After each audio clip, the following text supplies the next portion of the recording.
Oh, Mood is great.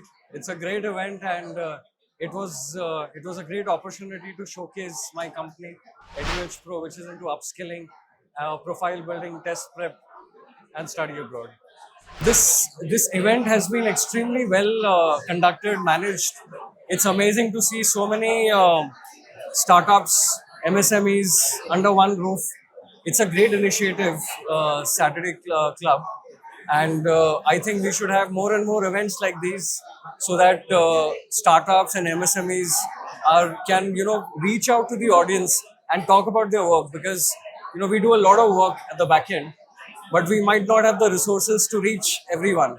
So this is a great platform to meet like-minded people and to interact with people and to build a great network.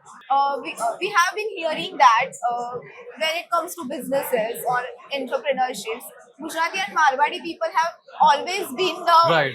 at the forefront. Yes. So, what do you think? Where does the Marathi Manu stand? See, yes, I mean, traditionally, we've been, talking about Gujaratis and Marwadis doing extremely well in business. Business is in their blood.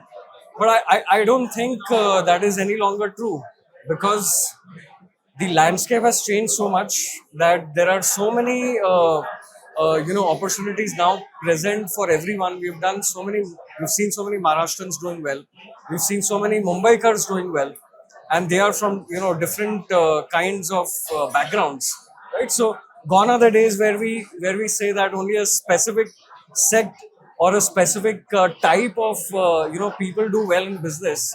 But right now, as we see the passion, the landscape has spread so much, and no longer it's restricted to only a specific variety of people who do well in business. My advice to young entrepreneurs who are maybe students who are starting early into business, my humble advice to them and request to them is that they should spend a lot of time understanding business.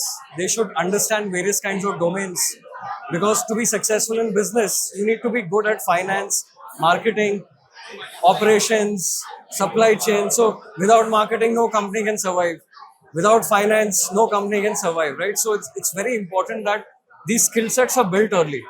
So early exposure to these skill sets are important. So take up courses if you do not have business knowledge, which generally you will not have. Start early.